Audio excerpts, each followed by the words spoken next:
Positif, ya, program calon guru penggerak yang saya sedang kegiatan yang sedang saya laksanakan.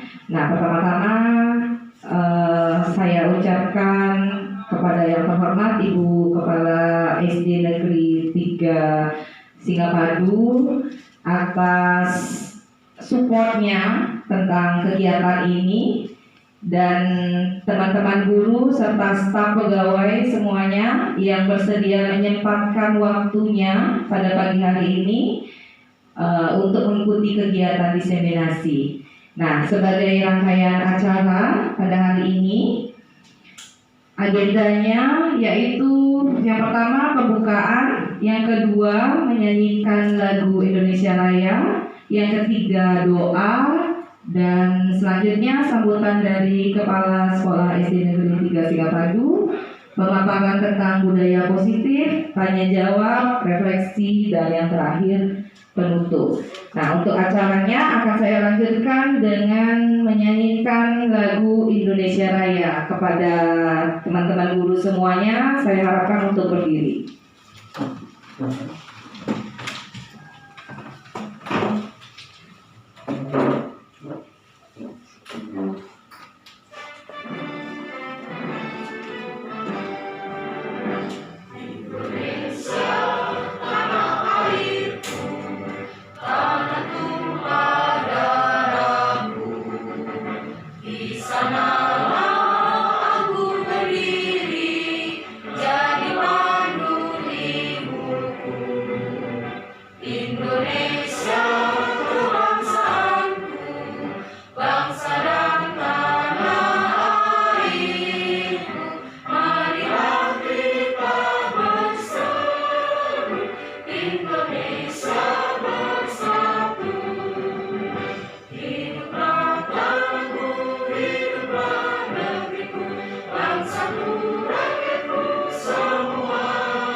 Baik, teman-teman guru semuanya tetap berdiri karena acara akan dilanjutkan dengan doa.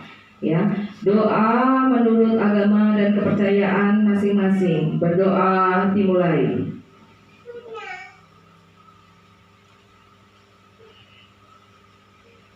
Berdoa selesai. Teman-teman sekalian, kami persilakan untuk duduk kembali.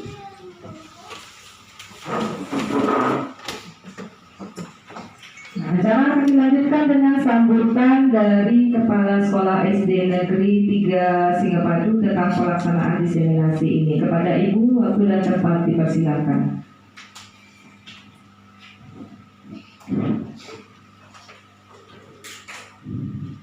Terima kasih kepada Ibu Guru Dekmas yang telah memberikan kesempatan kepada yang sebagai kepala sekolah untuk mendampingi kegiatan ini. Sebelum lanjut, doa yang kita aturang pangastung kada harapan untuk panganjali umat. Om Swastiastu. Bapak Ibu Guru yang sudah bersedia hadir pada pagi hari ini untuk mengikuti kegiatan yang gunanya melengkapi kegiatan calon guru penggerak, ya. Perlu yang sampaikan, adapun tujuannya adalah sudah jelas untuk meningkatkan kompetensi kita sebagai pendidik, utamanya adalah kompetensi profesionalisme kita sebagai guru. Melalui kegiatan ini, yang selaku kepala sekolah berharap ada peningkatan tentunya kita sebagai pendidik dari segi kuantitas kita, kualitas kita sebagai pendidik supaya lebih ya katakanlah lebih meningkat mutu kita gitu. Kasar dia mutu kita ya, mutu kita sebagai pendidik dengan adanya kegiatan profesionalisme seperti sekarang, tentunya guru penggerak bisa outputnya nanti keluarnya adalah peserta didik kita lebih unggul baik itu akademik maupun karakter. Sekarang lebih ditekankan kepada karakter seperti itu. Sebagai kepala sekolah yang tidak banyak menyampaikan, nanti dia mohon Bapak Ibu semuanya mengikuti kegiatan ini dengan seksama, nanti implementasikan pada kegiatan. Lagi sekali dia harapkan ada implementasi dalam kegiatan kita nanti pada peserta didik ya peserta didik kita. Dari yang sebagai kepala sekolah tidak banyak menyampaikan pengarahan, yang duduk dengan para Santi. Om Santi Santi Santi Om. Sukses.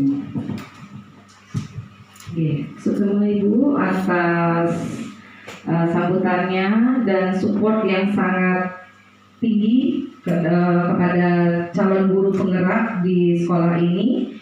Dan acara kita lanjutkan dengan pemaparan ya, karena agenda berikutnya kita santai saja ya Bapak Ibu, jadi relax saja, bisa sambil makan sambil minum karena kita sudah masuk ke acara pemaparan tentang budaya positif.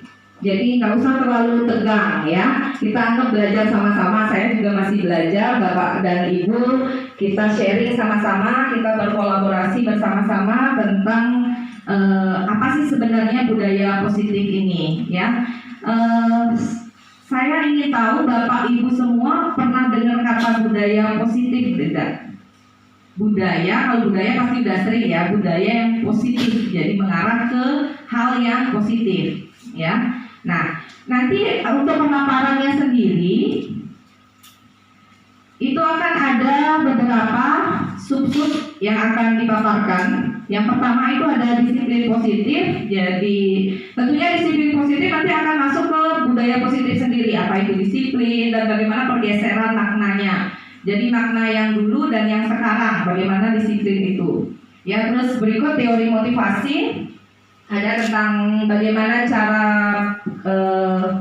pembuatan keyakinan kelas ya. Jadi setiap kelas itu sebenarnya harus ada keyakinan kelas ya. Bagaimana untuk kita cara membuat keyakinan kelas itu sendiri di kelas kita masing-masing. Terus berikutnya ada kebutuhan dasar manusia. Dan selanjutnya ada 5 posisi kontrol dan segitiga restitusi. Jadi itu yang pemaparan yang akan kita bahas. Jadi materinya memang agak sedikit padat ya. Jadi kita sharing aja bersama. Jadi apa yang ada di kelas Bapak Ibu kita sharingkan, kita cari solusinya bersama-sama di sini. Nah, saya lanjutkan. Jadi ini yang pertama ada pertanyaan pemantik. Jadi Bapak Ibu tinggal jawab setuju atau tidak setuju. Nah, yang pertama, hukuman dapat mendisiplinkan siswa. Kira-kira setuju atau tidak setuju? Oke, angkat tangan aja ya, biasa aja ya, santai. Gak ada yang salah, gak ada yang benar ya. Gak ada? Yakin? Oke, yang berikutnya berarti semuanya setuju ya. Tidak setuju hukuman dapat mendisiplinkan anak. Jadi tidak setuju. Oke, kita lanjut berikutnya. Pemberian hukuman dengan hal positif seperti membaca, membersihkan halaman sekolah dapat meningkatkan disiplin anak. Bagaimana menurut Bapak Ibu? Setuju atau tidak setuju? Setuju? Oke. Saya tampung dulu ya semuanya. Setuju semuanya, ada yang tidak setuju? No? No. Oke, lanjut. Memberi penghargaan dapat meningkatkan motivasi belajar anak. Kira-kira setuju? Setuju. Oke, Bu Bonita itu menjawab setuju. Saya ingin tahu kenapa sih setuju. Alasannya pasti ada kan? Kita ada tidak setuju dan tidak setuju. Pasti ada alasannya. Ada yang mau menyampaikan tidak? alasannya. Kenapa pemberian penghargaan dapat meningkatkan motivasi belajar anak? Alasannya? Oke, ini baru pertanyaan pemantik awal. Pasti ada bergejolak di hati Bapak Ibu kan? Ini saya yakin Bapak Ibu pernah memberikan hukuman, baik itu membaca yang seperti itu ya. Bagaimana dengan reward? Pasti juga Bapak Ibu pernah memberikan. Kira-kira kenapa memberi penghargaan dapat meningkatkan motivasi belajar anak? Bu Eli menjawab setuju tadi ya? Oh, tidak setuju. Oke, ada alasannya. Silakan. Sebelumnya kita harus, makasih dulu ya atas waktunya. Sebenarnya kita harus mengetahui motivasi itu ada dua, yaitu yang intrinsik dan eksplisit ya. Untuk motivasi dengan memberikan penghargaan itu adalah tergolong motivasi ekstrinsik, yaitu dari pengaruh luar. Nah, ini akan memotivasi namun tidak memberikan efek jangka panjang. Jadi motivasinya itu terjadi ketika diberikan penghargaan. Namun jika tidak ada penghargaan, hal itu tidak akan menimbulkan keinginan atau hal yang timbul dari dalam diri, motivasi yang timbul dari dalam diri, sehingga efeknya hanya singkat, tidak menjadi suatu budaya yang baik yang harus diterapkan. Begitu. Terima kasih. Oke, bagus ya. Pemaparannya panjang kali lebar kali tinggi ya, sudah mencakup volume semuanya. Dan ada lagi yang menjawab tadi setuju. Ada yang menjawab setuju? Benar? Tadi kayaknya ada sayup-sayup mendengar ada yang setuju begitu, nggak apa-apa? Oke, ada Pak Agus yang setuju. Pasti ada alasannya. Kenapa Pak Agus bisa berdiri? Atas waktunya. Dari pemaparan tadi yang sudah disampaikan oleh Ibu Eli itu secara keseluruhan itu tepat. Namun di sini kita harus batasi dulu pembicaraan kita mengenai penghargaan apa sih yang dimaksud tersebut yang diberikan kepada anak. Kalau dalamnya pernah saya baca itu penghargaan itu kan ada dua jenisnya. Penghargaan itu ada bisa berupa motivasi positif kepada anak ataupun bisa berupa bentuk barang. Nah, yang kita hindari itu adalah yang berupa bentuk barang karena nantinya takutnya mereka itu cuma niatnya belajar hanya untuk mengejar reward hadiah barang yang kita janjikan tersebut. Yang lebih kita harus budayakan adalah memberikan penghargaan berupa pujian-pujian kepada anak, baik itu dia melakukan hal yang benar ataupun yang salah, karena memberikan motivasi positif itu kalau kita jadikan kebiasaan kepada anak-anak, mereka akan tertanam dalam diri mereka. Otomatis nanti kita nggak usah terlalu menunggu deh. Kita akan bisa merubah anak motivasi itu sehari 2 hari atau seminggu 2 minggu, pasti belum proses. Makanya pendidikan dasar kita itu dicanangkan dari awal 9 tahun menjadi 12 tahun seperti itu. Karena pemerintah itu sadar bahwa membentuk sebuah karakter itu tidak memerlukan waktu yang singkat tapi waktu yang panjang. Jadi kalau kesimpulan saya motivasi itu baik, namun perlu kita perhatikan motivasi yang seperti apa. Makanya saya pikir saya setuju tentang penghargaan tersebut dapat meningkatkan motivasi. Terima kasih. Ya, begini apa namanya alasannya? Oke, semuanya ya. Jadi Bu Eli maupun Pak Agus atau mewakili semuanya guru di sini. Oke, mungkin menurut Pak Agus itu motivasi itu bisa dilihat dulu motivasinya dalam hal apa, ya, barang atau pujian, ya, seperti itu. Jadi kita lanjut dulu ya. Saya tidak akan menjawab dulu bagaimana karena setiap guru itu di sekolah, di kelasnya masing-masing atau di sekolah masing-masing dia punya, kita bilang namanya art ya, seni dalam mengajarnya sendiri. Jadi kita lanjut dulu biar kita ketemukan jawabannya berikutnya. Oke, ini ada perubahan paradigma. Jadi kegiatan kepalaan tangan saya butuh 2 orang sukarelawan di sini. Jadi yang pertama ada caranya seperti ini ya. Ada A dan B. Jadi 2 orang ini ya, A dan B. Jadi akan menyobek secari kertas kecil. Jadi akan menulis. Yang A akan menulis benda atau sesuatu yang sangat berharga untuk dirinya sendiri. Kira-kira apa itu bendanya? Terus dia akan meletakkan di tangannya. Jadi yang B itu akan mencoba dengan sekuat tenaga untuk merayu, ya, dengan cara merayu, menghardik, boleh memukul tapi jangan keras ya, nanti kasihan temennya ya.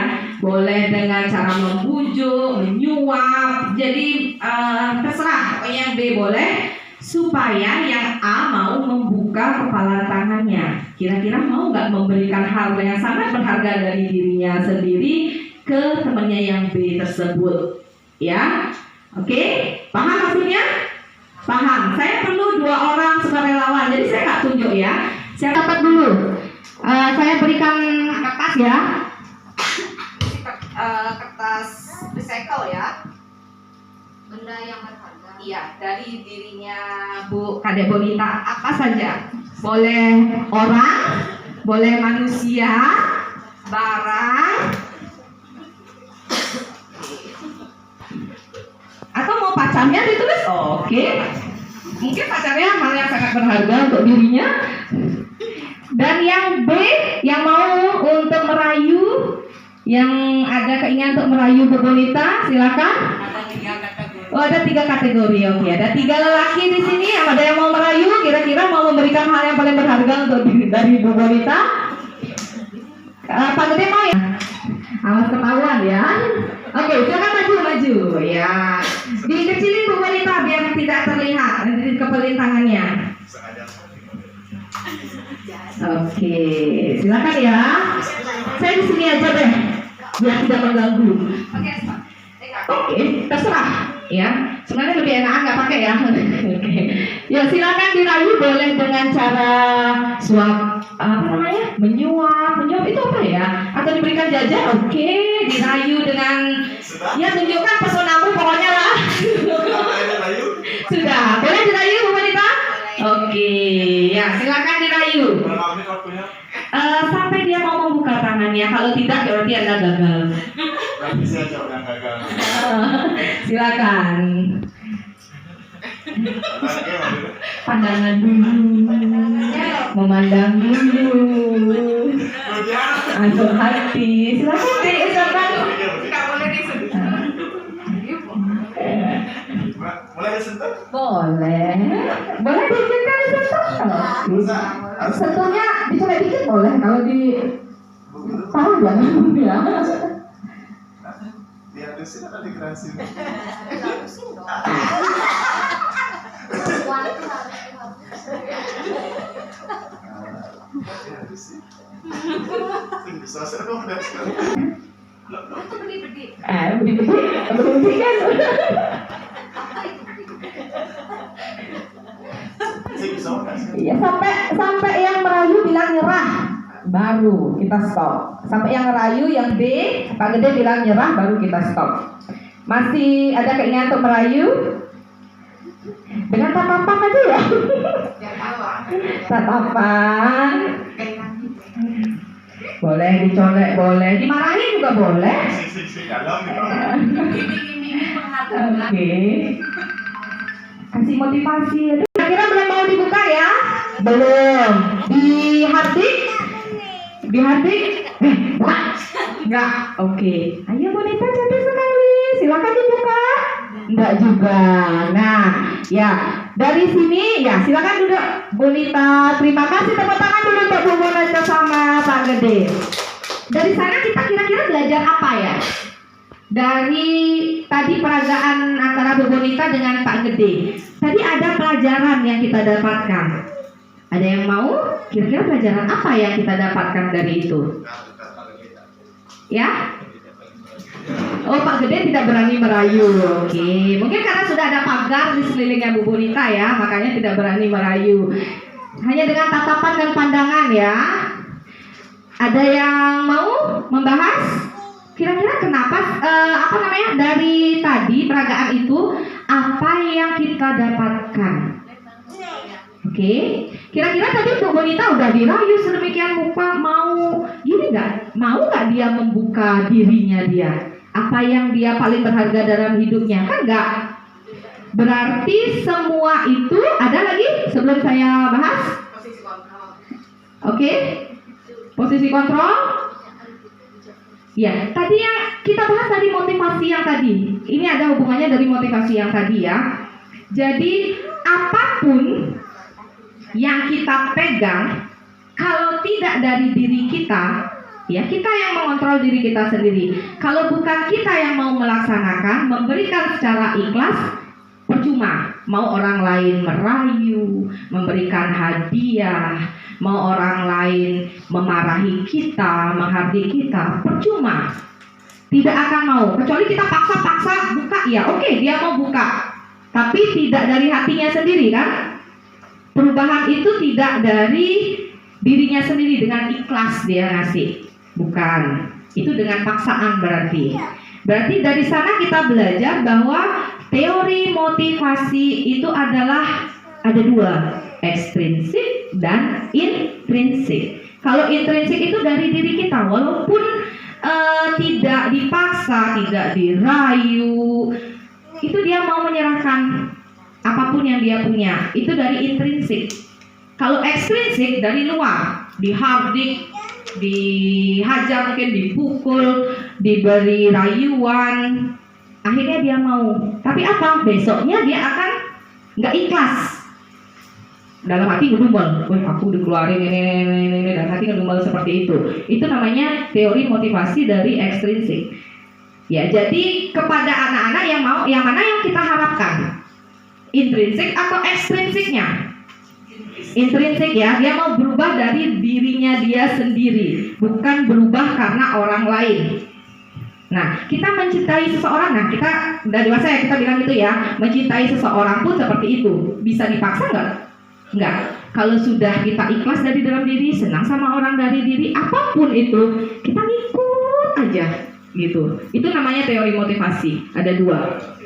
Oke? Nah, di sana kita belajar tentang teori motivasi dari kegiatan ini.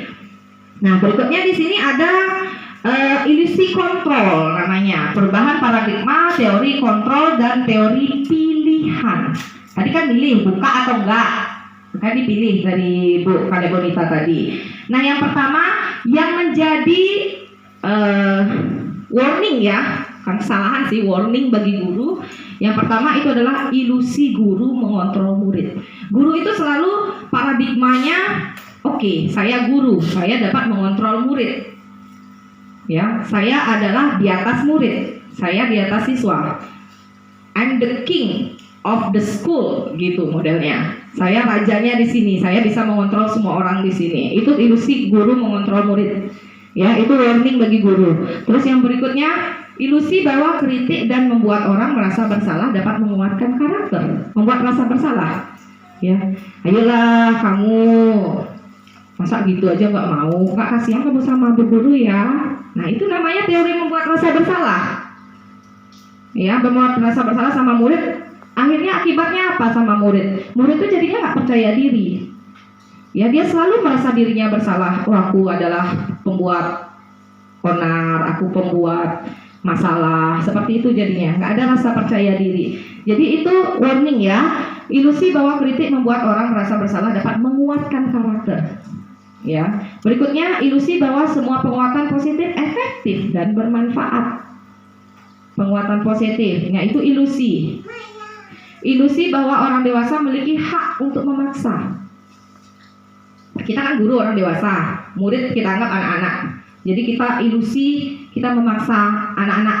Kamu harus ini, kamu harus itu, kamu harus ini anak. Bla bla bla. Lama-lama bebelan kalau kata anak-anak ya. Itu dah jadinya anak-anak kan berbalik.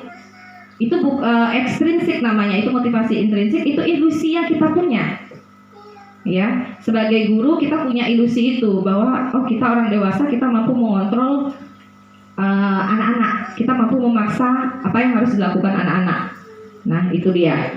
Ya, itu ilusi kontrol dan teori pilihan. Jadi sekarang kita tinggal memilih kita ada di posisi apa. Nah, berikutnya ini tentang disiplin positif, teori kontrol, itu dari Dr. William Glasser. Nah, ini dia, bisa dilihat di slide-nya.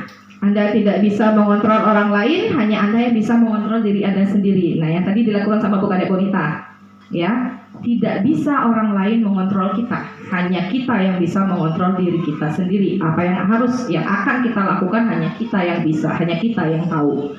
Terus berikutnya, makna disiplin. Itu belajar kontrol diri dengan menggali potensi kita agar tercapai tujuan mulia. Menggali potensi ya, yaitu suatu menjadi seseorang yang kita inginkan berdasarkan nilai-nilai yang kita hargai. Itu disiplin yang sebenarnya. Jadi perubahan dari diri kita sendiri. Nah, ini dia perilaku memiliki tujuan. Oke, terus ada model berpikirnya. Model berpikir itu ada tanda panah ke kanan. Model berpikir menang-menang, kolaborasi dan konsensus menciptakan pilihan-pilihan baru. Jadi kita tidak bisa sendiri. Ya, itu yang jadi garis bawah, itu di bold ya. Tidak bisa melakukan semuanya sendiri. Kita harus berkolaborasi. Di sekolah itu ada kepala sekolah. Bagaimana kita berkolaborasi dengan kepala sekolah? Dengan guru. Guru juga ada guru guru olahraga, guru agama. Berkolaborasi dengan lingkungan sekitar. Bagaimana berkolaborasi dengan peserta didik. Bagaimana berkolaborasi dengan orang tua siswa. Ya, itu yang tidak bisa kita lakukan sendiri. Semuanya harus berkolaborasi. Kayak Pak Agus tadi bilang, oke, memang karakter itu tidak bisa dirubah langsung blek membalikkan telapak tangan. Ya, langsung dari hitam kita jadikan putih. Nonsense, ya, pasti nggak mungkin. Itu kita memerlukan waktu, memerlukan kesabaran. Jika dengan orang dewasa diajarin naruh, ambil barang, lalu kembali ke tempatnya, itu karakter. Cepat kilat bisa kita merubah karakter siswa. Ya, berikutnya ada dari sana kita ada posisi kontrol. Posisi kontrol ada 5, ingat Bapak Ibu. Yang pertama ada posisi penghukum, pembuat rasa bersalah, teman, pemantau, dan manajer. Nanti kita bahas berikutnya ya. Kira-kira kita ingin di posisi mana? Ada 5 posisi kontrol yang dimiliki guru. Kira-kira kita akan berada di posisi yang mana? Yang 1, 2, 3, 4, atau 5? Nah, lanjutnya ke segitiga restitusi. Ini yang kita bagiannya. Lanjutnya kita akan belajar tentang segitiga restitusi. Bagaimana tentang segitiga restitusi, bagaimana melaksanakannya kepada siswa. Sehingga ini ada juga berikutnya dari segitiga restitusi kita punya 5 kebutuhan dasar manusia, yaitu kebutuhan bertahan hidup, penguasaan, kasih sayang, ya, terus kesenangan, kebebasan. Nanti kita bahas berikutnya, ya. Ya, kita lanjut aja ya. Kita lanjut. Nah, itu tadi yang disiplin positif. Apa makna disiplin yang sebenarnya, ya? Yang pertama, berasal dari bahasa Latin. Oke, disiplin itu berasal dari bahasa Latin yang artinya disiplina, artinya belajar. Disiplin itu sebenarnya artinya belajar. Terus makna asal dari kata ini berkonotasi dengan disiplin diri dari murid-murid, ya. Dan ini berasal dari Socrates dan Plato. Terus disiplin diri membuat orang menggali potensinya menuju sebuah tujuan, apa yang dia hargai. Sebenarnya itu disiplin itu adalah menghargai diri kita sendiri, ya, bukan disiplin karena orang lain. Oke, aku takut sama orang ini, jadi aku berbuat disiplin. No, jadi menghargai diri kita sendiri. Saya disiplin karena saya menghargai diri saya sendiri. Nah, seperti itu. Terus namun dalam budaya kita makna kata disiplin telah berubah. Nah, itu pergeseran paradigma yang tadi saya bilang, pergeseran makna. Jadi disiplin itu berubah makna dia di kehidupan kita. Jadi sesuatu yang dilakukan seorang pada orang lain untuk mendapatkan kepatuhan. Itu kita tanda petik ya, kepatuhan. Kecenderungan umum adalah menghubungkan kata disiplin dengan ketidaknyamanan, bukan dengan apa yang kita hargai atau pencapaian suatu tujuan mulia. Jadi ke belakang ini disiplin itu mempunyai pergeseran makna. Jadi pergeseran makna dari yang harusnya disiplin untuk menghargai diri kita sendiri, jadi disiplin berubah menjadi untuk mendapatkan kepatuhan karena takut, ya, karena mendapatkan ancaman yang seperti itu. Jadi berubah, ada perubahan makna di sana. Jadi di sanalah peran kita sebagai guru, ya, apalagi dengan Merdeka Belajar ini kita merubah sedikit demi sedikit, kita berubah. Bagaimana membuat siswa yang disiplin karena menghargai dirinya sendiri, bukan karena takut atau kepatuhan gitu, ya. Oke, ada pertanyaan sampai di sini dari disiplin? Nanti belakangan aja sekalian ya, direfleksi ya. Oke, kita lanjut ke teori motivasi, hukuman, penghargaan, dan restitusi. Oke. Pernah dengar kata Ki Hajar Dewantara? Iya, merdeka itu artinya tidak hanya terlepas dari perintah. Itu menurut Ki Hajar Dewantara dari zaman dulu. Sebenarnya sudah ada kata merdeka belajar, ya, oleh Ki Hajar Dewantara. Merdeka itu tidak hanya terlepas dari perintah, akan tetapi juga cakap untuk membuat pemerintah sendiri.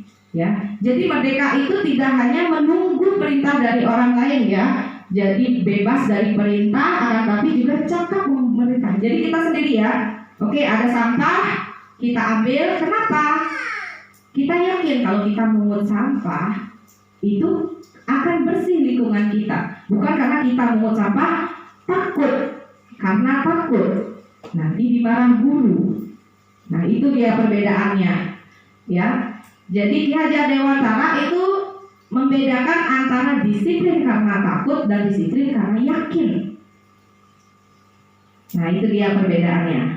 Oke, mulai mengkerut, ya. Mulai mengkerut di sini. Apa ini? Gitu. Ada yang mulai ngantuk, langsung aja boleh langsung sekalian makan, minum, ya. Santai, ya, Ibu, ya. Kita santai aja, ya. Lanjut aja, yuk. Nah, pernah dengar kata dihukum oleh penghargaan? Itu yang ini masih ada sangkut pautnya dengan pertanyaan pemantik yang pertama itu. Kita mencari jawaban dari pertanyaan pemantik. Dihukum oleh penghargaan. Kenapa kok penghargaan bisa menghukum? Padahal penghargaan itu kan menyenangkan. Ya, yang pertama, itu penghargaan itu mempunyai pengaruh jangka pendek dan jangka panjang. Oke, saya lanjutkan dulu, ya. Penghargaan menghukum, penghargaan mengurangi ketepatan, penghargaan tidak efektif, penghargaan merusak hubungan. Kenapa bisa penghargaan seperti itu? Yang pertama, jangka pendek, jangka panjang. Kita pernah merasa gini nggak? Ada anak yang dapat ranking sebelumnya 1, 2, dan 3. Kita memberikan dia penghargaan berupa hadiah. Oke, memang itu motivasi. Kita membuat motivasi biar dia mau belajar. Tapi pernahkah kita berpikir bahwa setiap anak mempunyai motivasi yang berbeda? Ada yang tidak dapat hadiah jadi down, ada yang tidak dapat hadiah dia akan meningkatkan kemampuannya lagi. Ya, meningkatkan kemampuannya lagi dia dapat hadiah. Pernahkah kita sadar itu bahwa setiap anak itu berbeda? Itu patokannya. Setiap anak itu tidak sama. Dia mempunyai kodratnya sendiri, kodrat alam, kodrat zaman. Ya, pernahkah kita menyadari itu bahwa kalau kita memberikan hadiah kepada anak, kalau dia seandainya tidak dapat, itu akan jadi, ya ada beberapa anak, ya, itu akan jadi penyesalan untuk dirinya dia sendiri. Saya menjadi anak yang tidak berguna, saya anak yang kurang mampu, saya bla bla bla, down anak itu. Ada memang anak yang memang dari kecil dia, kita tergantung dari keluarga juga, ya, dari keluarga. Ada memang anak yang fighting hidupnya, jiwanya fighting. Wah, aku sekarang nggak dapat, besok aku belajar lagi biar dapat. Ya, kita menghindari anak yang mentalnya down. Jadi kenapa dihukum oleh penghargaan? Ya, katanya. Terus penghargaan merusak hubungan, merusak hubungan. Pernahkah kalian berpikir ada persaingan yang positif dan persaingan yang negatif? Pernah dengar? Oke, kita aja yang gede-gede kan gitu. Kita kasih 2 bersaudara nih di rumah. Kakakmu aja bisa, kok kamu enggak? Nah, kakakmu dapat juara, kok kamu enggak? Pernah seperti itu? Yang tidak dapat itu gimana perasaan mangkelnya? Awas ya kamu, ya. Pasti gitu kan? Akhirnya terjadi merusak hubungan kakak adik, merusak hubungan seperti itu. Ya, jangka pendeknya memang tidak terlihat, jangka panjangnya yang dia akan terlihat. Ya, kita membandingkan 2 manusia yang berbeda, kita samakan. Itu jangka panjangnya akan merusak mental anak-anak, merusak karakter anak-anak. Ya, sama kayak kita membandingkan monyet bisa memanjat, ikan tidak bisa memanjat. Ya, gimana? Sama nggak kepintarannya? Kan beda. Ya, ikan ya memang dia kodratnya bisa berenang. Oke, dia pintar berenang. Monyet ya emang dia kodratnya dia manjat, dia nggak bisa berenang. Kalau dia dikasih lomba berenang kalah monyet. Ikan yang menang. Kalau dia lomba manjat, monyet yang menang, ikannya kalah.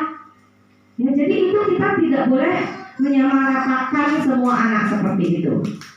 Nah, itu menurut Ki Hajar Dewantara sendiri ya, dari zaman dulu sudah ada yang seperti itu. Jadi anak-anak yang memang down, dia ngambek istilahnya, tidak mau belajar, ya. Jadi itu harus kita dekati. Ya, bagaimana cara mendekatinya, nanti ada programnya, ada segitiga restitusi, membuat masalah, bagaimana cara meningkatkan percaya diri anak, nanti ada segitiga restitusi di belakang kita akan bahas ya. Jadi penghargaan mematikan kreativitas, jadi penghargaan mengurangi motivasi intrinsik. Itu yang tadi kita bahas, ada dua motivasi, eksternal dan intrinsik. Ya. Nah, sampai di sana, oke. Di penghargaan ini dihukum oleh penghargaan, bisa saya lanjut? Bisa, oke. Lanjut. Nah, yang tadi motivasi penghargaan itu perlu nggak? Oke, perlu. Motivasi penghargaan perlu, tapi kita lupa bahasanya jadi apresiasi. Ya, penghargaan itu kita ubah jadi apresiasi yang namanya. Jadi yang pertama, apa itu apresiasi? Jadi memberikan pengakuan, ya. Pengakuan itu bagaimana caranya? Beri pengakuan secara khusus. Nah, jangan membandingkan anak. Jadi pengakuan secara khusus, kamu pintar di ini, oke, kamu hebat. Kamu juga pintar, tapi kamu pintarnya di ini, tingkatkan lagi. Nah, itu dia. Ya, jangan, oh kamu di matematika kamu bodoh, nih kamu juga belajar sama kakakmu gitu. Itu down anak-anak. Jadi setiap anak itu harus mindset kita harus dirubah ya, setiap anak berbeda. Nah, berikutnya pengakuan secara pribadi. Artinya pengakuan secara pribadi itu kita dari hati kita ya, dari gurunya, banyak kita dari guru aja. Oke, ikhlas gitu kita memberikan pengakuan kepada anak. Jangan malah katakan kamu itu pintar sih, tapi nggak bisa baca gitu. Itu kan artinya mendahulukan anak juga ya. Itu tidak dari diri kita pribadi. Berikutnya beri pengakuan kepada semua murid secara bergantian. Kita nggak boleh berikan apresiasi hanya kepada anak yang pintar saja. Kadang-kadang anak yang kurang ya, kita nggak ada bilang anak yang bodoh. Di sini tidak ada anak yang bodoh. Jadi anak yang kurang pun kita harus berikan. Sedikit pun dia menanjak naik sedikit pun kita harus berikan apresiasi. Ya, pernah nggak Bapak Ibu di kelas itu melihat faktanya ya, anak yang kurang pasti dia pintar. Kayak saya punya anak tuh Dede ya kemarin ya, dia pintar bersih-bersih. Itu pun apresiasi untuk dia. Kita harus berikan. Dede pintar sekali bersih-bersihnya. Apresiasi sekecil pun itu bermanfaat untuk anak. Itu apresiasi. Ya. Jadi berikutnya beri pengakuan secara konsisten. Nah, hanya setahun sekali pada saat penerimaan rapot baru kita memberikan pengakuan. Ya. Jadi setiap dia berbuat itu kita harus ingat, berikan konsisten, ya. Terus fokus pada proses, jangan pada hasil. Prosesnya, karena hasil itu bisa berbeda nanti hasilnya. Proses, jadi siapa yang mau berusaha dari prosesnya. Jadi kayak kita belajar matematika, kan matematika kita harus tahu prosesnya dulu. Ini dikalikan ini dulu, ini tambah ini baru ada hasil. Kalau kita udah tahu hasilnya 25, itu kita tahu nggak prosesnya apa? Enggak kan? Yang kita nilai itu adalah prosesnya, cara dia mengerjakan itu. Nah, itu dia fokus pada proses, jangan pada hasil. Nah, saya lanjut ya. Oke, ini pengakuan apresiasi. Ini contohnya ya, contoh kalimat-kalimatnya beberapa. Kemarin saya perhatikan. Oke, nilai kebajikannya harus dimasukin. Rasa empatimu besar sekali. Ya, ini situasinya saat menolong murid baru di kelas kita ya, ada murid yang menolong di sana. Kemarin ibu perhatikan rasa empatimu besar sekali, bagus, besok tingkatkan lagi ya. Itu apresiasi namanya. Nah, itu kan jauh lebih meningkatkan kepercayaan diri siswa. Berikutnya, saya menghargai kepedulianmu. Nah, kamu hebat sekali, rasa kepedulianmu itu tinggi. Acungi jempol. Oke, ini pada saat kamu membantu teman-temanmu di tugas kelompok. Makanya ada teman kan ada yang membantu tugas kelompok. Ada yang memang anak-anak yang tidak mau dia berbaur, nggak mau ngasih jawaban. Pokoknya aku nggak mau, aku pintar sendiri. Temanku nggak boleh nilainya. Nah, itu yang kita harus kurangi. Karena kita hidup itu berkolaborasi. Berikutnya, terima kasih untuk rasa tanggung jawabmu. Makanya dia melaksanakan piket udah bagus, oke. Terima kasih untuk tanggung jawabmu. Besok lanjutkan lagi ya. Yang di sana disapu lagi, karena aku lihat di sana kurang bersih. Nah gitu aja cara jawabnya ya. Nah terus ini kertas-kertas yang berserakan nah, seperti itu. Wah kolongnya bersih sekali, besok lebih dibersihkan lagi ya biar sering gitu ya. Gitu harus memang guru itu harus punya perut panjang gitu ya. Jadi memang harus dituntut kita menjadi guru yang sabar, tenang. Memang nggak bisa kita mengajarkan karakter siswa. Oke, kita mengajarkan emang nggak cepet ya, nggak berubah. Guru pun juga begitu, kita masih tetap harus belajar. Aduh udah emosi ya. Saya sering gitu sekarang semenjak ikut guru penggerak, kalau emosi keluar tarik nafas, keluarkan. Oke, udah selesai masuk lagi ke kelas biar nggak marahin anak orang ya. Jadi selalu terngiang-ngiang Ki Hajar Dewantara itu ya. Kayaknya kita dihantui oleh kalimat Ki Hajar Dewantara. Oke, ya ini dia hukuman atau konsekuensi. Nah, saya kasih ini ya, kertas sekarang. Silakan ini dijawab, ini apakah hukuman atau konsekuensi?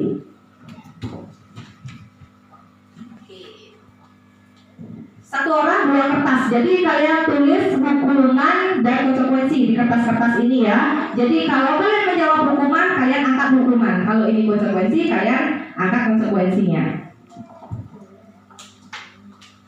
Saya robek aja ya, biar enggak.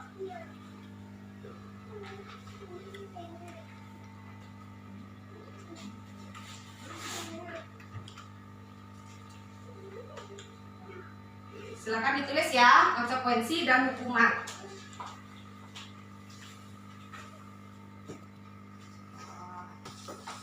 Ini bagus. Kita lihat dari yang pertama. Yang pertama, ya. Nanti tinggal diangkat aja kertasnya ya. Kalau kalian bilang ini hukuman, silakan angkat hukuman. Nggak ada yang benar, nggak ada yang salah. Kita sharing together. Oke, ada pulpen? Sudah? Semua siap? Sudah selesai nulis? Belum? Oke, saya tunggu.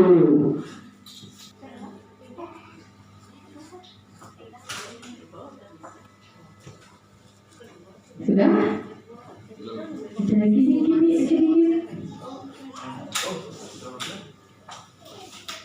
Siap ya? Konsekuensi apa itu Pak Gede?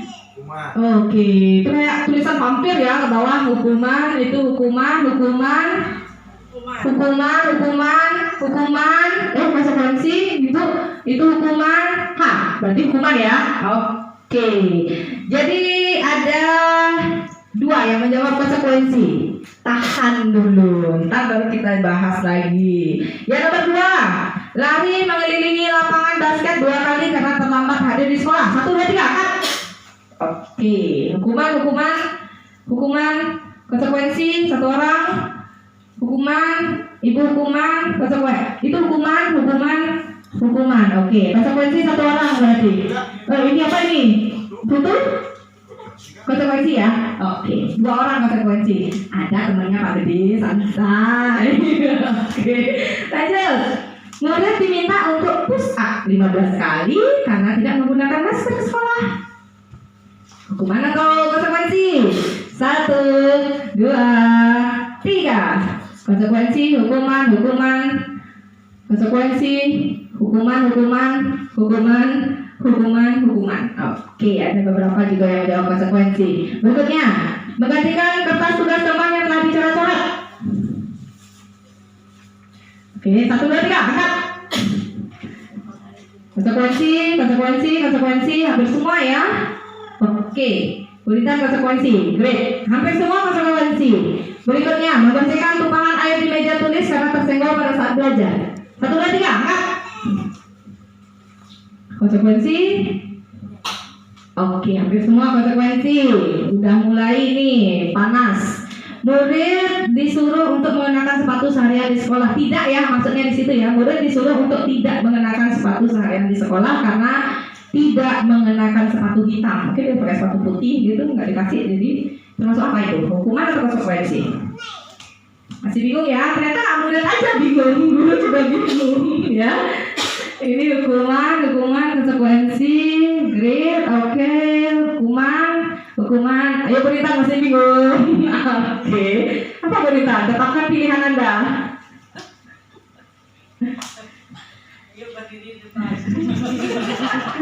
Apa ayo? Oke, nah, konsekuensi.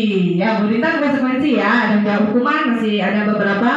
Terus berikutnya lari mengelilingi lapangan basket 2 kali karena terlambat 10 menit untuk pelajaran PJOK. Hukuman, konsekuensi. Oke, hukuman, konsekuensi ya. Kita cek jawabannya. Ya, tidak ada yang benar, tidak ada. Kalimat saya tidak akan terlambat lagi karena terlambat ke sekolah. Itu termasuk hukuman, ya. Ya. Terus berikutnya lari mengelilingi lapangan basket 2 kali karena terlambat hadir di sekolah. Itu juga termasuk hukuman. Yang nomor 3, push up 15 kali juga termasuk hukuman. Menggantikan kertas tugas teman yang telah dicoret-coret itu konsekuensi. Membersihkan tumpahan air itu konsekuensi. Murid disuruh tidak mengenakan sepatu harian, hukuman. Lari mengelilingi lapangan basket 2 kali karena terlambat 10 menit itu konsekuensi. Apa sih perbedaan konsekuensi dan hukuman? Kan gitu pertanyaannya ya. Ini hanya yang tadi itu pertanyaan pemantik dulu. Kira-kira udah paham belum hukuman dan konsekuensi? Ternyata ya, hukuman itu dan konsekuensi itu jauh berbeda. Nah, ini perbedaannya, hukuman dan konsekuensi. Sesuatu yang menyakitkan itu hukuman. Ya, tiba-tiba terjadi, kamu terlambat, sini, coba bangun, pusat 15 kali. Itu hukuman. Ya, kalau kamu 3 kali terlambat, kamu nanti akan kamu harus menulis 100 kalimat. Nah, itu konsekuensi. Jadi sebenarnya udah ada kesepakatan dulu sama anak didik 3 kali terlambat. Jadi ada jangka waktunya. Kalau hukuman dia udah langsung sekali tiba-tiba kita berikan itu hukuman. Ya, berikutnya hukuman itu membuat anak sakit. Jadi fisik dan hatinya sakit. Itu hukuman. Ya, jadi untuk jangka waktu yang lama ya, bisa jangka waktu pendek. Kalau sit up kan jangka waktu pendek itu. Terus kalau konsekuensi membuat anak merasa tidak nyaman dalam jangka waktu pendek. Jadi jangka waktu pendek dia paling kalau nulis kan nggak nyaman ya. Terus berikutnya anak membenci kedisiplinan. Terus konsekuensi anak menghargai disiplin. Karena ada jangka waktunya. Itu yang perbedaan yang mendasar, jangka waktunya, disiplin dan konsekuensi itu. Jadi ada kesepakatan dulu antara kita dan anak-anak. Jadi udah disepakati dulu. Kalau terlambat ini hukumannya. Tidak membuat PR, bukan hukumannya kita bilang ya. Ini yang harus kamu lakukan gitu ya. Terus berikutnya hukuman itu bersifat paksaan. Jadi satu arah. Jadi kalau konsekuensi itu stimulus tanggapan. Jadi 2 arah. Jadi sudah disepakati sebelumnya. Terus mendorong anak menyakiti diri sendiri. Terus konsekuensi mendorong anak agar mudah menyesuaikan diri. Hukuman konsep diri yang buruk, kalau konsekuensi konsep dirinya harus baik ya. Terus hukuman anak belajar untuk menyembunyikan kesalahan, kalau konsekuensi anak belajar untuk mematuhi peraturan. Kalau hukuman, biar tak dihukum aku sembunyiin kesalahan. Orang nilainya yang dapat nilai di bawah 5 nanti dihukum berdiri di depan gitu. Nanti dia akan, kalau kita suruh mereka dia akan perbaiki. Kan artinya tidak jujur anak itu. Itu hukuman. Jadi buat anak seperti itu, melatih itu merendahkan. Ya, membuat anak rasa bersalah dan tidak dihargai. Terus kehilangan hak, dibuat tidak nyaman, diasingkan untuk sementara, itu untuk konsekuensi. Nah, itu perbedaannya. Oke, ada masalah? Ada masalah? No. Alright, lanjut ya. Jadi selain hukuman dan konsekuensi, kita punya satu lagi, ada yang namanya restitusi. 3 jenis ya. Ini kan jarang-jarang didengar. Paling ya konsekuensi, hukuman ini jarang. Saya juga baru ikut program CGP, juga baru familiar dengan kata restitusi. Sebelumnya apa sih restitusi itu ya? Sempat temennya Bu Eli dulu ikut CGP kan menggunakan segitiga restitusi. Saya belum sampai sana jadi belum ngerti apa sih maksudnya restitusi. Baru saya belajar, baru saya paham. Nah, restitusi adalah proses menciptakan kondisi bagi murid untuk memperbaiki kesalahan mereka. Oke, setiap orang pernah mempunyai kesalahan, pasti.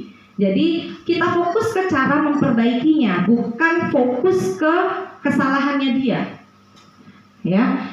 Jadi sehingga mereka bisa kembali pada kelompok mereka dengan karakter yang lebih kuat. Jadi restitusi juga merupakan proses kolaboratif yang mengajarkan murid untuk mencari solusi untuk masalah mereka sendiri dan membantu murid berpikir tentang orang seperti apa yang mereka inginkan. Jadi ada tujuan mulia dan bagaimana mereka harus memperlakukan orang lain. Ini menurut Gosen ya, 2004 ya mengeluarkan ini. Jadi restitusi itu kita fokus ke pemecahan masalah. Jadi siapa yang akan memecahkan masalah? Siapa yang membuat masalah? Itu yang memecahkan masalahnya sendiri. Jadi kalau anak-anak yang buat masalah, anak-anak yang mencari jalannya sendiri untuk menyelesaikan masalahnya sendiri. Kita cuma memberikan pilihan ke mereka. Mereka yang memilih. Yang tadi itu motivasi kembali kan? Ya. Jadi kita nggak fokus, oh kamu itu, umpamanya dia ya, kamu itu mukul temenmu sampai berdarah. Kita fokus ke kesalahannya dia. Kita nggak fokus gimana caranya memperbaiki anak ini. Ya, itu yang kita kurang ya. Mulai sekarang mungkin guru harus belajar tentang itu, bagaimana memperbaiki, bukan mencari kesalahannya. Nah, itu untuk restitusi. Oke, ini dia perbedaannya. Kecil-kecil sekali emang, bisa kelihatan ya? Bisa kelihatan? Ya, oke. Saya biarkan Bapak Ibu baca dulu, biar nggak saya kayak dagang obat ya. Saya bacain, saya lihat. Silahkan dibaca dulu kalau kelihatan. Masalah pemecahkan, murid belajar bertanggung jawab untuk perilakunya, fokus pada pemecahan masalah dalam jangka waktu panjang. Apa yang kamu yakini? Jadi, terus berikutnya murid akan menghormati dirinya dan orang lain. Kira-kira Bapak Ibu ingin berada di mana ya? Memberikan hukuman, konsekuensi atau restitusi? Ya? Restitusi. Lemes sekali. Mungkin karena di luar hujan ya. Pingin bobo enak ya. Restitusi? Oke. Ada yang masih mau hukuman? Ada? Ada. Ya. Kita mulai berubah sedikit demi sedikit ya. Kita menuju ke arah restitusi. Memang tidak gampang, tapi kita berusaha berubah sedikit demi sedikit. Oke, kita ada sedikit biar nggak ngantuk. Yang tadi dulu. Oke, kita biar berdiri ya. Semuanya berdiri. Merah, bukan hidungnya diwarnai merah. Kalian cari benda yang berwarna merah, kalian tempelkan ke hidung. Ya, itu hidung merah. Kalau saya bilang telinga biru, telinga Bapak Ibu ditempelkan ke benda yang berwarna biru. Ya, kalau saya bilang pantat hitam, berarti pantatnya ditempelkan ke benda yang berwarna hitam. Boleh, kalau Bapak Ibu lari-larian, oke, cari benda ya. Cari benda yang berwarna ya, oke. Siap, ready ya? Ya, saya hanya kasih waktu 5 detik. Ya, jadi kalau saya bilang hidung merah, jadi 5 detik. 1, 2, 3, 4, 5 sudah ada. Yang tidak dapat, nanti ke depan ya. Oke. Ya, kita mulai dari sekarang. Mata biru. 1, 2, 3, 4, 5. Oke, mata biru. Pak Gede mana? Oke, mata biru. Oke, lanjut. Telinga merah. 1, 2, 3, 4, 5. Telinga merah. Itu langsung lupa warna ya. Langsung lupa warna. Oke, dapat 1. Oke. Lanjut lagi. 2, 3, 4, 5. Siku hitam. Oke, sudah. Jempol putih. 1, 2, 3, 4, 5, 6. Sampai 6 lagi. Sudah, oke. Pantat coklat. 1, 2, 3, 4, 5. Pantat coklat deh. Pantat coklat. Kursi kalian kan coklat. Kursi kalian kan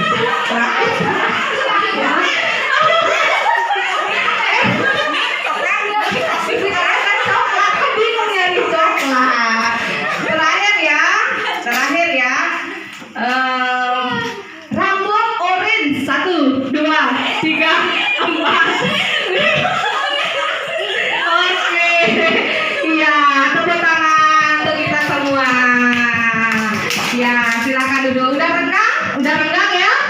Udah, oke, goyang. Sebenarnya itu tapi salah Bu, tapi saya nggak enak aja. Saya nggak enak hati aja. Itu bukan enak ya. Oke, artinya sudah agak hilang ngantuknya sedikit. Saya lanjutkan lagi. Boleh minum, silakan minum. Pada dengar kan? Oke, jadi gimana cara membuat keyakinan kelas? Di kelas Bapak Ibu sudah ada keyakinan kelas?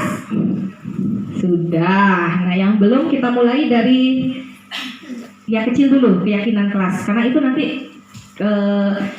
setelah ada keyakinan kelas baru kita bisa masuk ke segitiga restitusi, ya.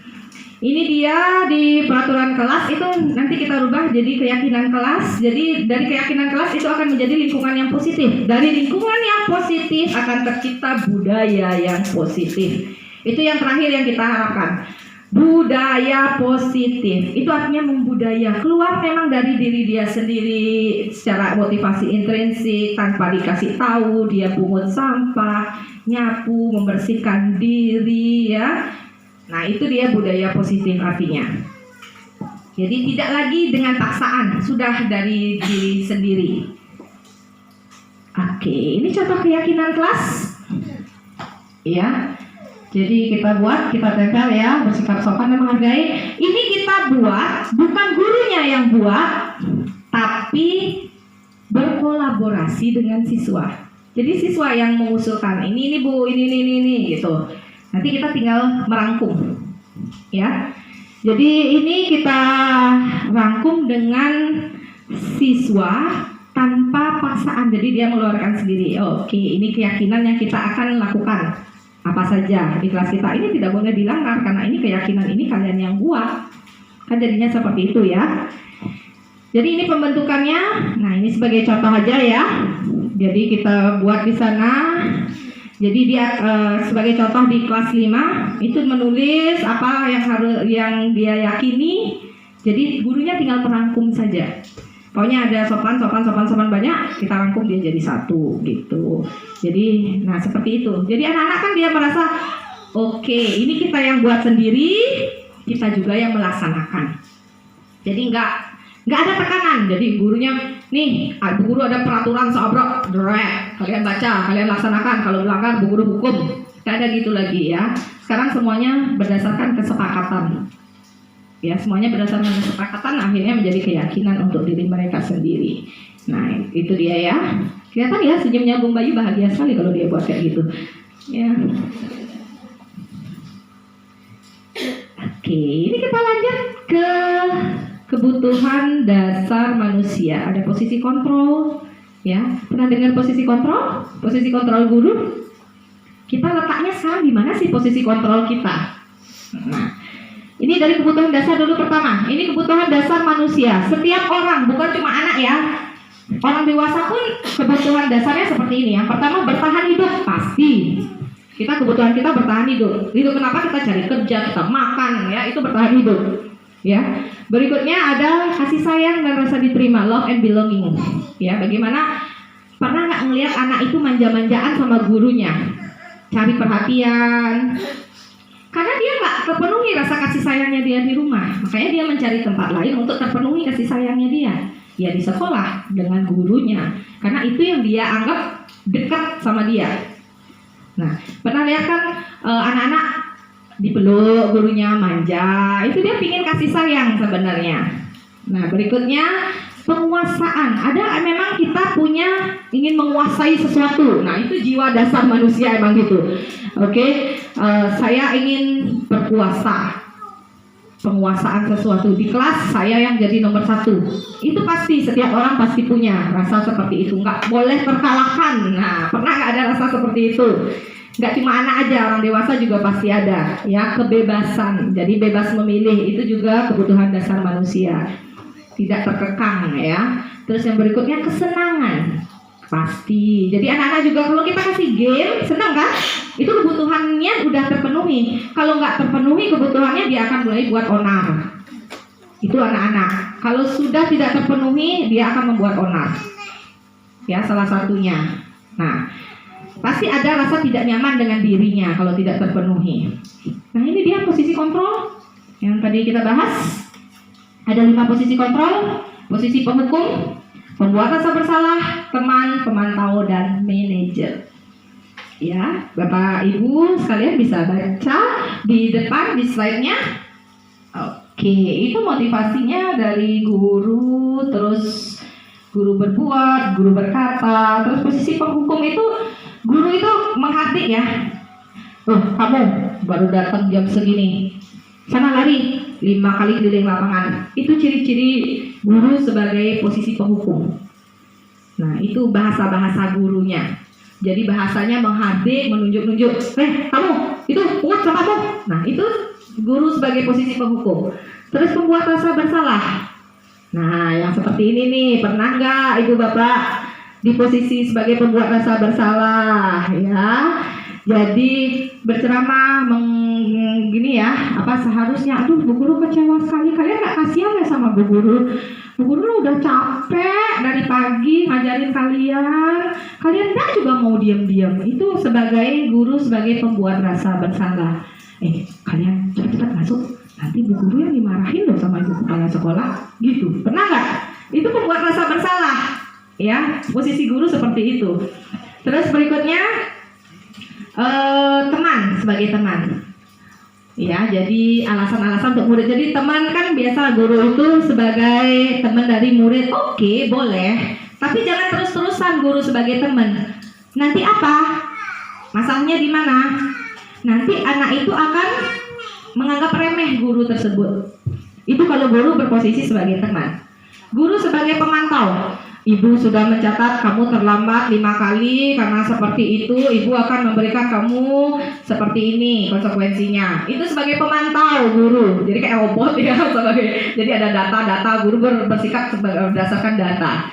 Nah, terus sebagai manajer, mengajukan pertanyaan-pertanyaan. Nah, ini dia sebagai manajer. Nanti kita berada di posisi yang menggunakan segitiga restitusi namanya. Di sana guru sebagai manajer. Ya, kira-kira kalau seperti ini tabelnya, Bapak Ibu mau di posisi yang mana? Manajer. Serius? Nggak mau di penghukum lagi? Nggak, oke. Ya kita pegang ya, jadi tidak mau sebagai penghukum lagi ya. Jadi kalau Bapak Ibu berada di posisi penghukum dan pembuat rasa bersalah, itu berarti Bapak Ibu sudah gagal, kontrolnya gagal. Nah, itu dia identitas gagal. Berarti udah tidak masuk ke Merdeka Belajar lagi, ya, sudah out di sana. Terus kalau Bapak Ibu berada di posisi teman atau pemantau, itu berada di identitas berhasil atau sukses, tapi kontrolnya masih dari luar, masih eksternal. Ya, anak itu berubah karena eksternal, faktor eksternal. Kalau Bapak Ibu sudah berada di manajer, jadi sudah dikatakan sukses Bapak Ibu sebagai guru. Ya, identitas berhasil dan sukses karena mampu mengontrol diri. Bapak Ibu sudah mampu mengontrol diri, itu sudah ada di posisi manajer. Artinya mengontrol diri apa? Sabar. Oke. Panjangkan perut, tarik nafas lebar ya. Seperti itu sudah manajer berarti Bapak Ibu ya. Sudah mampu memanage diri sendiri. Nah, apakah bisa sebagai pemantau? Bisa turun sebagai pemantau Bapak Ibu? Apakah terus sebagai manajer aja? Bisa, sekali-sekali bisa. Posisinya gimana? Kalau sudah Bapak Ibu berposisi sebagai manajer 1 kali, 2 kali, 3 kali tidak ada perubahan karena anak, Ibu turunkan ke pemantau. Ya, artinya anak itu memang harus berubah. Jadi kita harus merubah diri juga sebagai posisi pemantau. Kalau sudah kita jadi manajer, anak itu sudah mau berubah, jangan lagi turun ke pemantau kita, tetap di manajer. Kalau sudah berubah 2 kali, dia tidak mau, udah dilaksanakan segitiga restitusi berkali-kali, masih aja turun ke pemantau. Seperti itu. Boleh kita memberikan konsekuensi ke anak. Nah, tugas kelompok. Ya, ada tugas ya. Jadi kita bagi kelompoknya ya. Nah, tadi kita hitung saja ya. 1, 2, 3, 4, 5, 6, 7, 8. Oke, kita hitung ya dari Ibu. Hitung dari angka 1, Ibu. 1, 1, 8,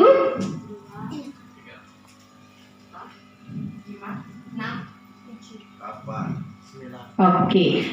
Yang menyatakan itu kalian Bapak Ibu tulis itu sebagai posisi kontrolnya. Kan ada 5. Penghukum, Apa aja tadi? Penghukum, apa lagi?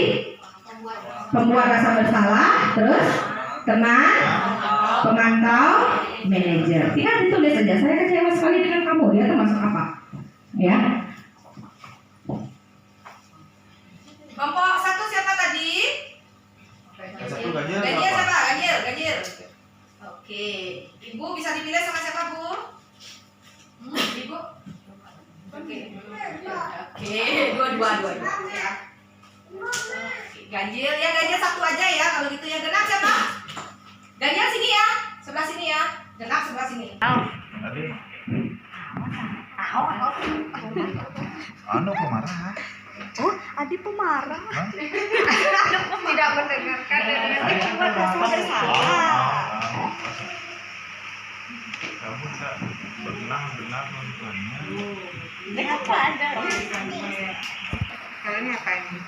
Kayak mau menekan stiker.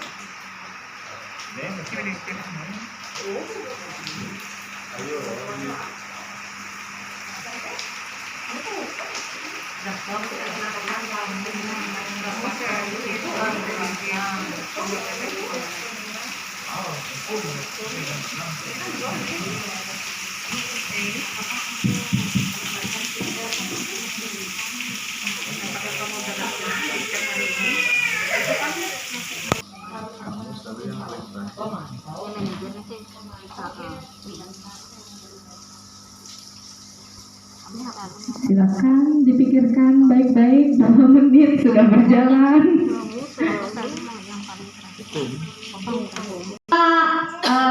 Sebutkan alasannya ya.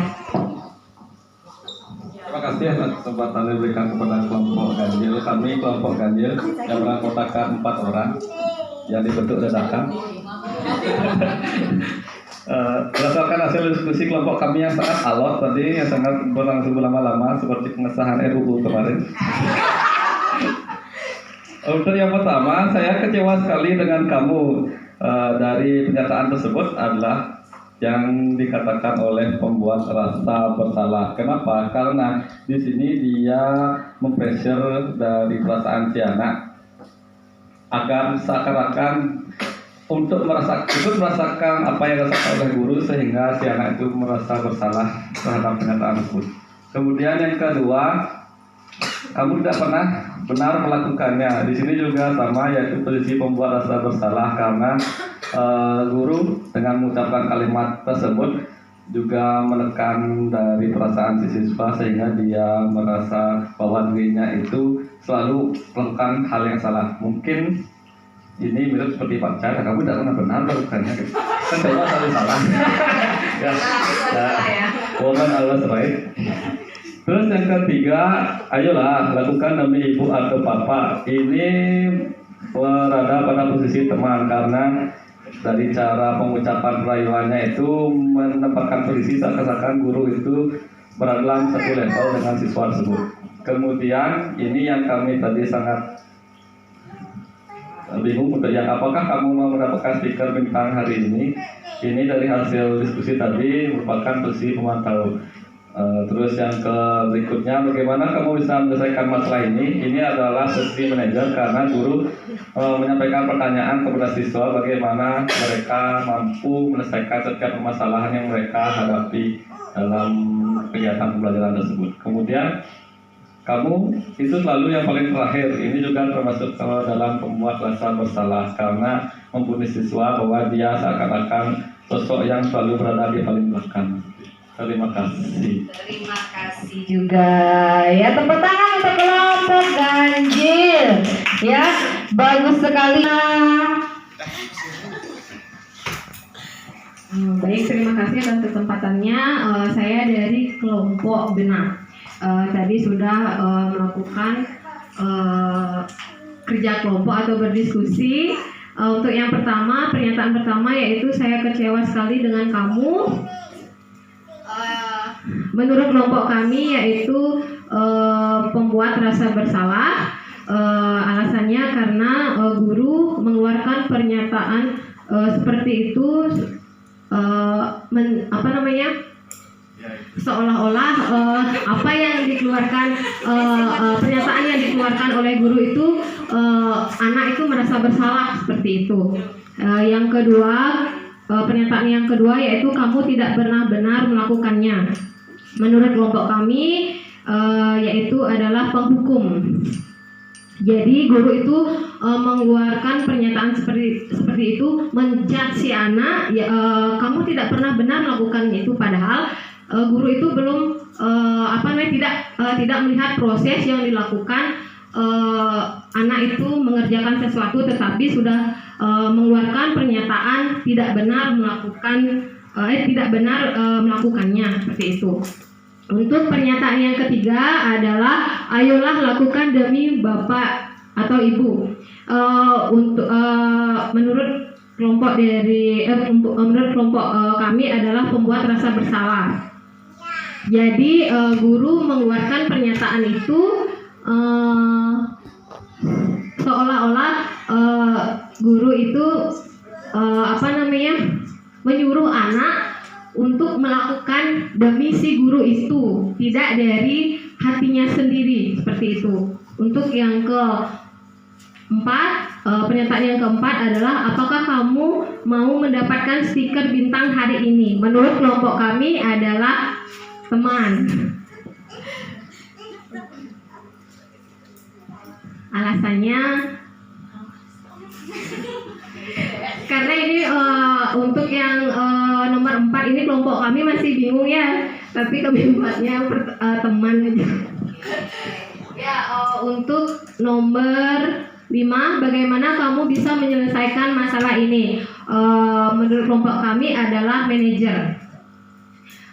Jadi si guru mengeluarkan pernyataan ini, artinya dia menyuruh memberikan pilihan si anak bagaimana menyelesaikan masalah tersebut. Dan yang terakhir adalah kamu selalu paling terakhir. Menurut kelompok kami adalah penghukum. Alasannya karena guru menjudge si anak, kamu yang selalu paling terakhir. Harusnya guru tidak seperti itu. Harusnya guru tetap melihat proses walaupun si anak paling terakhir, seperti itu. Terima kasih. Ya, terima kasih. Tepuk tangan yang meriah untuk kedua kelompok ya, baik itu benar maupun ganjil. Nah, sekarang kita cek, nggak ada yang benar dan salah ya. Ingat ya, semua dalam proses belajar. Oke, ini dia. Saya kecewa sekali dengan kamu. Itu membuat orang merasa bersalah ya. Tidak pernah melakukannya, penghukum. Ayolah, lakukan demi bapak ibu. Itu teman. Apakah kamu mau mendapatkan stiker bintang? Itu pemantau ya. Karena kita menghitung dia melakukan sesuatu, ada data. Jadi berapa dia benar, dia dapat bintang 1. Itu kan pemantau, ada datanya. Nah, berikutnya bagaimana kamu bisa menyelesaikan masalah ini? Itu sebagai manajer, kamu selalu yang paling terakhir. Itu penghukum tentu. Ya, oke. Yang tadi alot itu pemantau. Ada yang jawab pemantau? Diskusi pemantau itu ternyata kita kan harus ada data baru kita dapat stiker. Ya, itu makanya dia sebagai pemantau. Nah, berikutnya saya keluarkan dulu karena saya harus memperbesar dan musik. Oke, baik. Kita melakukan suatu gerakan. Kita senam ya. Kita senam. Kalian masih ingat lagunya Jungkook? Ya, I'm Army. Saya Army. Jadi kalian melakukan senam Dreamers ya. Oke, bangun semuanya. Boleh keluar. Kurang keras ya.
dia caranya tadi. Kita posisinya kita sudah sebagai manajer. Bagaimana caranya? Ini lagi 3 restitusi kita bilang. Yang pertama itu ada, ya setiap orang pasti pernah melakukan kesalahan. Nah itu harus diingat ya. Jadi kamu bukan satu-satunya pernah melakukan kesalahan ini. Itu caranya ya. Usahakan kalau anak-anak berbuat salah, kita jangan menjudge di depan teman-teman yang ramai. Kita panggil suatu tempat, kita berikan arahan. Yang pertama kita tanya, kita harus menstabilkan dulu identitas mereka dengan cara bisa dengan pertanyaan. Setiap orang pasti pernah melakukan kesalahan ya nak ya. Nah kamu gak satu-satunya yang pernah buat salah. Nah itu bisa kita lakukan dengan itu. Nah kita stabilkan dulu identitasnya, baru masuk aja ke validasi kebutuhan ya.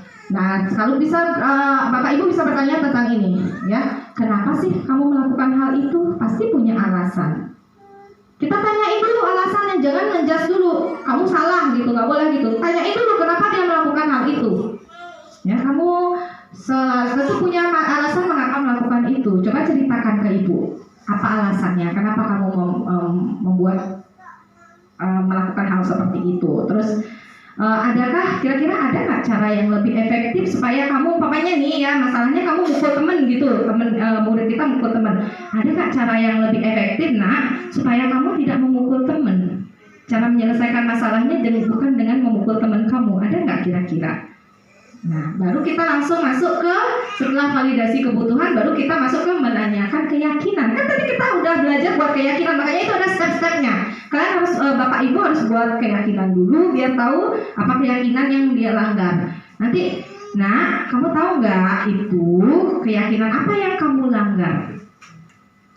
Oke, papanya, Bu, saya akan memperbaikinya dengan seperti ini. Nanti saya, oke, kita pantau dia mau nggak memperbaiki itu. Yang tadi saya sempat bilang, kalau sudah melaksanakan segitiga restitusi 1 kali, 2 kali, 3 kali tidak berhasil, turunkan posisi kontrol Bapak Ibu ke jadi pemantau, gitu ya.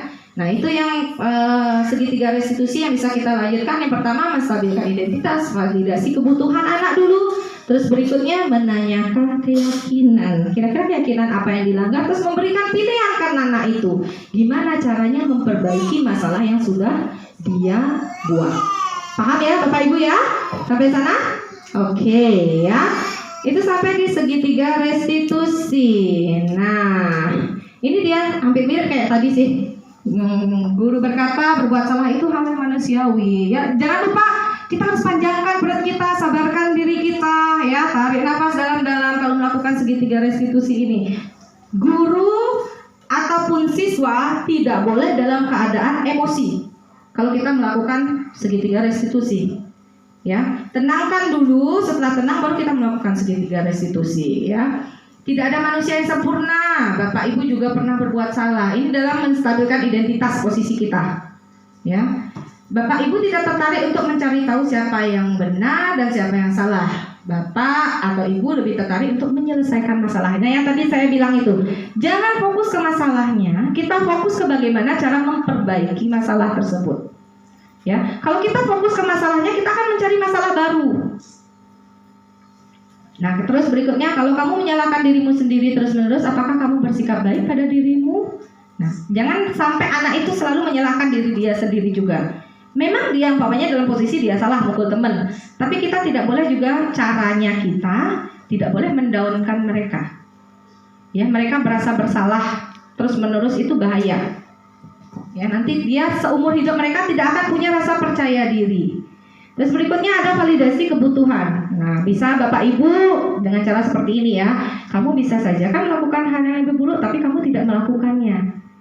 Jadi, kayak orang Bali bilang, oh agak gitu kan. Tetap gituin anak itu ya. Kamu pasti punya alasan mengapa melakukannya. Itu tetap kita menanyakan alasan dulu ke anaknya. Nggak boleh menjudge kayak kita tadi bilang ya, ibu-ibu dan bapak tadi bilang, nggak boleh menjudge langsung. Kita harus tahu dulu apa masalahnya. Belum tentu dia salah. Mungkin aja dia hanya tersulut emosinya gitu loh. Sebenarnya dia nggak, awalnya temennya yang membuat masalah, tapi dia tersulut emosinya. Jadi kelihatan dia yang salah. Berikutnya kamu boleh tetap berusaha menjaga sikap itu, tapi tambahkan sikap yang lain yang baru. Nah, maukah kamu belajar cara lain untuk mendapatkan kamu butuhkan tanpa harus memukul? Nah, itu adalah posisi dia memukul umpamanya.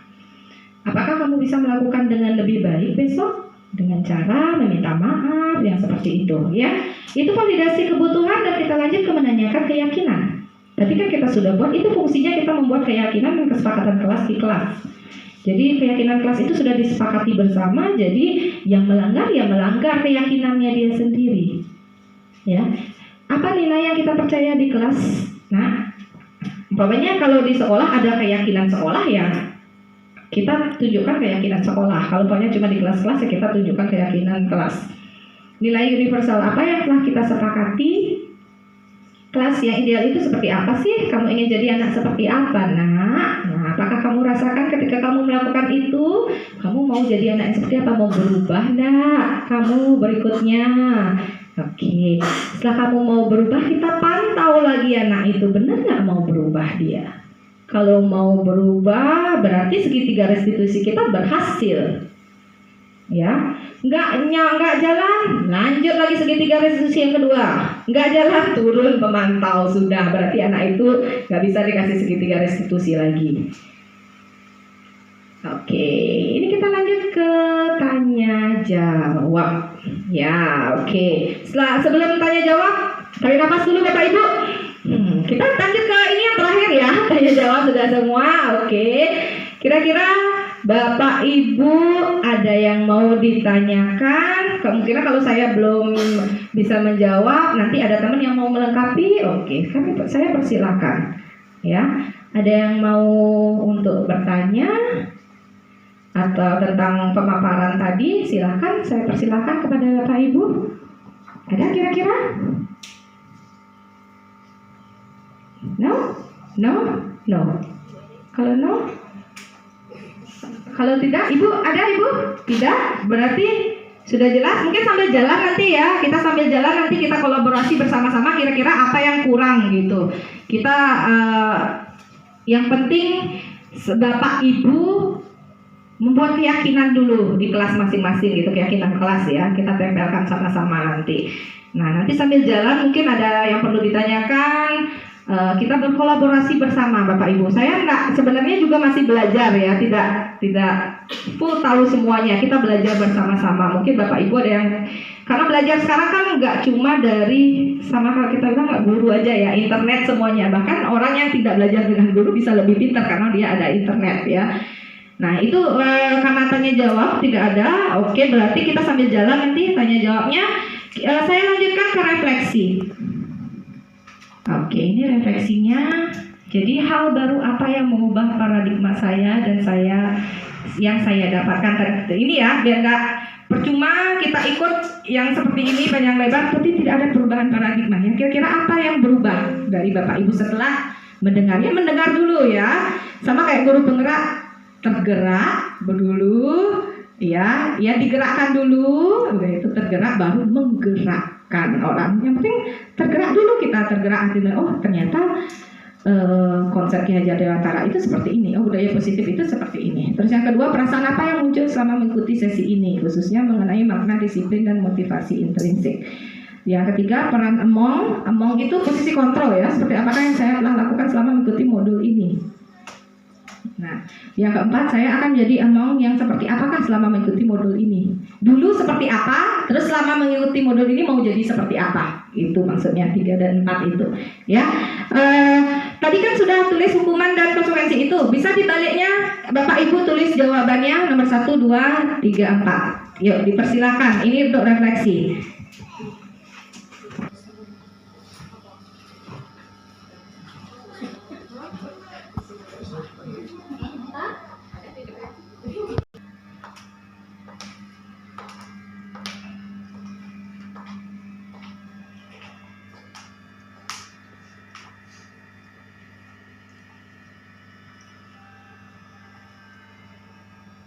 Kumpul nak.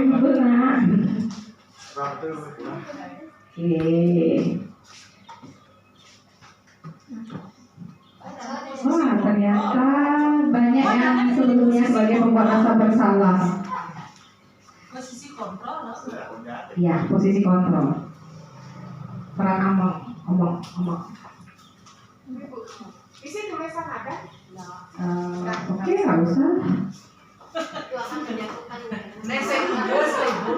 Walaupun nggak isi nama, udah tahu ini tulisan siapa. Oke, ada yang belum? Siapa? Sudah semua?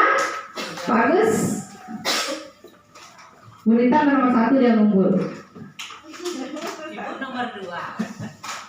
Oke, sudah ya. Ini sebagai refleksi Bapak Ibu. Jadi Bapak Ibu semuanya sudah tahu akan menuju ke arah mana, ya? Itu dulu yang kita tahu. Mau menuju ke arah mana untuk mencapai perubahan. Kalau ingin berubah, kalau tidak mau berubah ya tetap saja di posisi Bapak Ibu yang nyamannya sekarang, ya. Jadi setiap orang pasti ingin berubah kan? Jadi sedikit demi sedikit itu perubahannya. Tadi kita bilang itu proses. Jadi semuanya itu adalah proses. Jadi proses itu nggak ada yang mudah. Jadi proses itu, apapun prosesnya pasti, buat air hangat pun ada prosesnya, kan? Ambil air, manasin, itu pasti ada prosesnya. Itu yang kita akan lakukan sekarang, ya. Nah, setelah membuat refleksi ini, jadi kegiatan untuk diseminasi hari ini itu sudah berjalan dengan lancar, ya. Jadi terima kasih saya ucapkan kepada Bapak Ibu, terutama untuk Ibu Kepala Sekolah, sudah memberikan support yang besar sekali untuk saya untuk melaksanakan diseminasi ini. Semoga diseminasi atau penyembasan ini bermanfaat ya untuk perubahan kita bersama, untuk kita kedepannya supaya bisa lebih berkolaborasi untuk menuju ke merdeka belajar yang sesungguhnya. Nah, itu yang jadi harapan kita bersama. Ya, terima kasih sekali lagi saya ucapkan kepada Bapak Ibu sekalian. Saya mohon maaf jika ada kesalahan selama menyampaikan pemaparan tentang budaya positif ini. Mudah-mudahan berikutnya ada kesempatan lagi, jadi kita bisa menyampaikan lagi tentang hal-hal positif dan berbagi bersama-sama. Ya, untuk perubahan kita bersama. Ya, terima kasih sekali lagi. Saya tutup acara diseminasi ini dengan mengaturkan Parama Santi. Om Santi Santi Santi Santi. Tepuk tangan dulu bagi kita semua.